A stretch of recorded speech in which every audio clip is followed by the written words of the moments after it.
Caution. Mon invité humour, Mélanie Couture. Bonjour Marc. Ça va bien? Ça va très bien, Mélanie, merci. on va passer 3 sujets avec toi. Le premier, c'est que je demande toujours à mes invités qu'est-ce qui vous intéresse ou pas, à la rigueur, parce que Daniel Grenier était venu ici en disant « Moi, les nouvelles, ça m'angoisse. » Ça avait fait TVA Nouvelles. Daniel Grenier, j'aime pas les nouvelles. Non, mais c'est très drôle. Mais je le comprends très bien. On va parler aussi de, évidemment, ta situation actuellement comme humoriste et ton ancienne situation comme sexologue, où est-ce que j'ai été invité à ton podcast que tu faisais, etc. Oui. On en a parlé un peu tantôt. Bac en sexologie. Oui. Sexologue, c'est un titre réservé. À l'époque. À l'époque, le titre n'existait même pas. On manifestait pour avoir un ordre et avoir un titre protégé. Mais toi, tu fais pas partie de l'ordre comme tel. Non, je ne fais pas partie de l'ordre des sexologues. C'est une expertise que tu as, puis je vais vouloir te poser une couple de questions de ça, parce que je trouve ça très intéressant. Nous irons là, si tu veux. Alors, oui, nous dirons partout. Là, tu me dis, et j'ai vu la nouvelle dans le Journal de Montréal, la NASA donne, comme on dit en bon français, a shitload of money pour construire un espèce de petit rover qui va avoir, je sais pas si tu as vu, Fred, là, c'est vraiment, tu sens que tout ce qui est spatial, militaire, là, on est rendu, c'est un peu le délire, mais... Et toi, ça te fascine? En fait, moi, ce qui me fascine, c'est je savais même pas que ça s'en venait. 2, j'ai appris que le bras canadien, il était sur ses derniers milles parce que dans 5-6 ans, la station spatiale va être libérée et il ne restera plus dans son orbite, de ce que je comprends. Okay. Donc, nous, notre bras canadien ne servira plus à rien et c'est quand même notre grande fierté, le bras canadien. Tu sais qu'on va avoir un troisième bras canadien, là, parce que là, on est sur le 2e présentement. OK. Puis le deuxième, il meurt, c'est ça qui se passe? Ben ça, c'est une bonne question quand même. Qu'est-ce qu'on va faire avec le vieux bras canadien? Je pense qu'il y a de la place dans les studios de Cube si jamais on veut l'afficher. On peut utiliser le bras canadien. Mais il y en aura un troisième parce qu'on veut aussi mettre une autre station qui orbitera autour de la Lune. Puis autour de la Lune, on aura un troisième bras canadien qui, cette fois, aura deux jonctions qui peuvent se séparer. OK, en plus du Dumbuggé qui s'en vient. Exact, en plus c'est de bon. tout ça. Ouais, le carnet de commandes. Oui, ben c'est ça. Fait que là, il y a une grosse commande par rapport au Canada. Puis ce que j'ai trouvé fascinant, c'est que c'est pas... Parce que là, moi, je me disais, c'est bien beau là, avoir bien de l'argent puis mettre de l'argent là-dessus pour mettre un autre camion qui va aller regarder des roches puis bon, toute sa patente-là. Mais je me disais, pourquoi nous autres, pourquoi on veut absolument... C'est une autre affaire de fierté, on va mettre notre drapeau. Mais non, c'est parce que l'idée, c'est de pouvoir être capable de rester un peu sur la Lune pour, après ça, aller faire le bond sur Mars. Fait que c'est comme le Drummondville de quand tu vas à Québec. J'ai dit, c'est un pit stop, on dirait, pour l'idée d'aller sur Mars. Mais j'arrête toujours à Drummond en allant à Québec. Si tu prends la 20, oui, effectivement. Quelle fréquence tu vas à Québec? Ben, quand même assez souvent, parce que, veux pas, avec les spectacles, on se rend à Québec. Puis moi, je suis une fille qui est native. Ben, pas native, c'est pas vrai. À 4 ans, je suis déménagée à Saint-Romuald, qui est maintenant Lévis. Ben oui. Fait que j'ai encore beaucoup d'amis là-bas. Alors, qui n'est pas maintenant Lévis, ça existe encore, Saint-Romuald? Ben non, Saint-Roch, il a été... dans les fusions? Oui, c'est ça. Ah ouais, Saint-Roch. Ben oui, Saint-Roch. Ouais. Et moi, je suis très local aussi. Fait que c'est ça. Puis, fait que ça arrive quand même assez souvent que j'y vais, mais là, maintenant, je passe par la 40 parce que j'habite dans la banlieue nord de Montréal. Voilà. Fait que Drummond n'est plus mon pit stop, mais ceci dit... mais l'image est excellente. C'est comme... Fait que j'ai fait, c'est ça le plan, de faire un arrêt. Puis là, tu sais, souvent, dans l'article, il disait que les camions, en ce moment, qui sont sur Mars, c'est comme des petites autos téléguidées un peu, là. Mais là, ils veulent des voitures que la roue, elle va jusqu'à notre menton, là. Pas aussi gros que les camions pour les mines et tout ça, là, mais comme fait que c'est d'une grande envergure ce qu'ils sont en train de faire. Qu'est-ce que ça t'inspire, ça, quand tu lis ça? Là? Mais ça m'inspire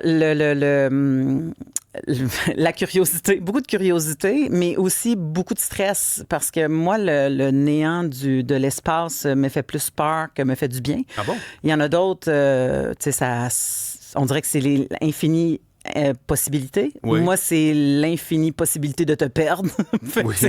Pour moi, c'est si grand, c'est pas palpable. Tu sais, quand il y en a qui disent que l'infini serait peut-être plus grand, je fais, mais c'est impossible que l'infini soit plus grand que l'infini, mais il y a des gens qui étudient ça en ce moment. Oui. Fait que, il y a quelque chose que si mon cerveau n'est pas capable de faire le tour de cette patente-là, ça me rend un peu anxieuse. Est-ce que c'est des nouvelles sur lesquelles tu portes ton attention régulièrement? Tout ce qui s'appelle le monde spatial? Moi, je suis un peu comme Daniel.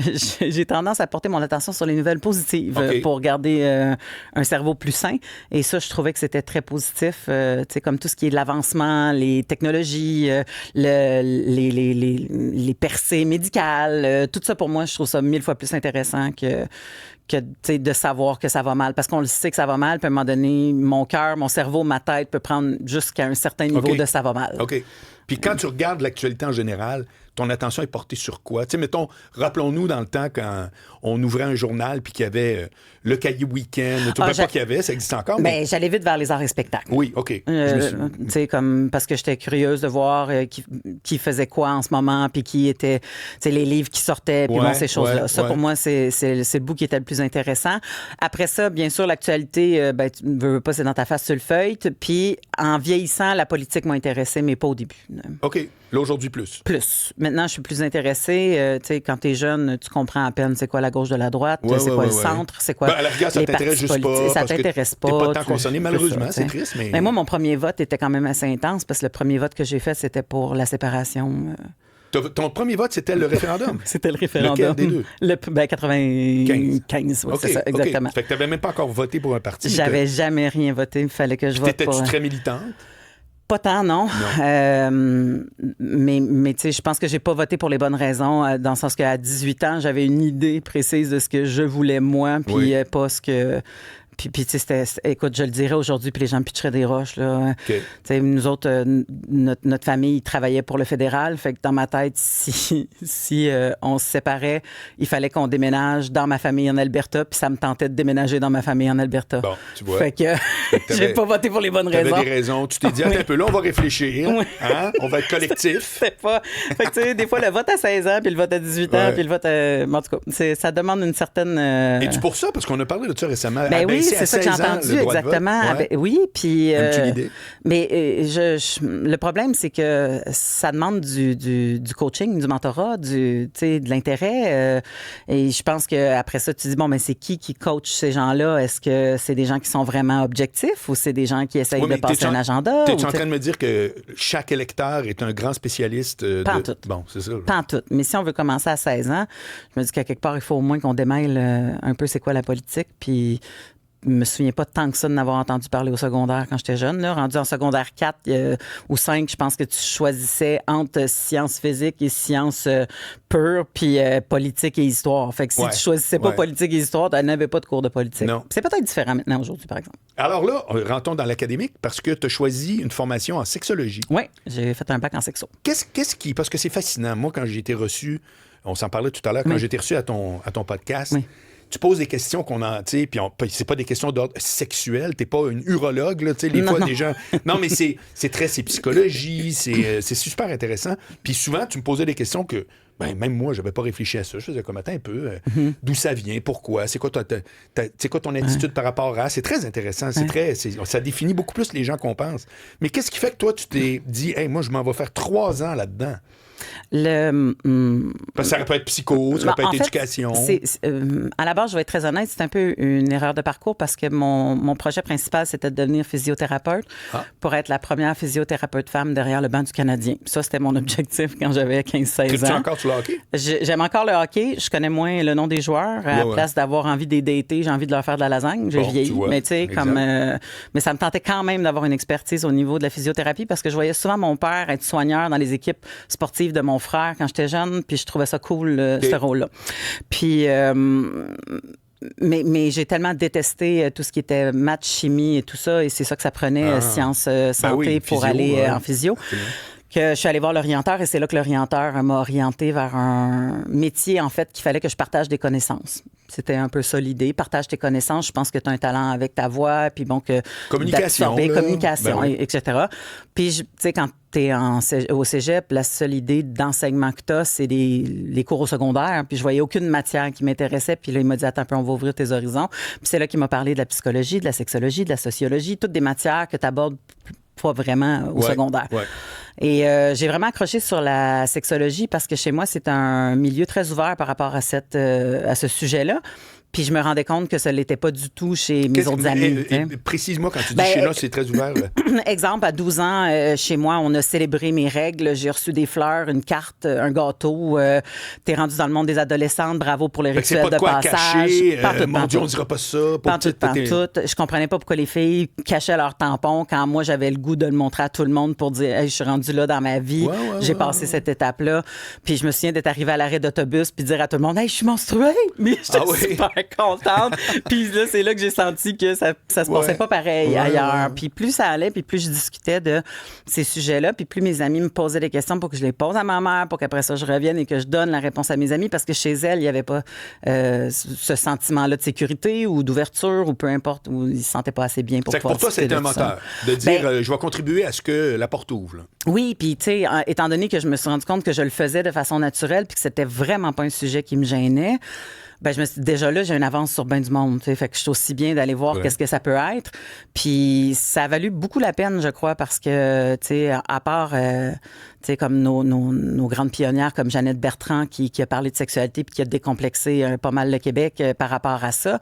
Il y a eu, bien sûr, des émissions à la télévision qui parlaient de sexe, mais souvent, ça virait gadget, qu'est-ce qu'on va vendre avec ça, jouets, un peu, tu sais, aujourd'hui, c'est pour les clics, tu sais, bon, tout ça. Puis je me suis dit, on peut-tu aller un peu plus creux? On peut-tu discuter de façon plus personnelle, psychologique, que juste lancer les mots que le monde fait comme m'a cliqué là-dessus, tu sais. Fait que je trouvais ça bien intéressant. Fait que c'est pour ça que dans la portion des fallops. T'avais quel âge à ce moment-là? Quand je suis rentrée en sexo? Oui. L'âge que tu rentres à l'université. 18, 9, 20. C'est ça, dans ces coins-là. Là, j'ai fait un step au cégep de plus, une session de plus au cégep, après ça, tout de suite rentrer à l'université. Puis quel jour tu te dis, moi, je vais être humoriste, parce que quand même, le pont, il est loin d'être évident.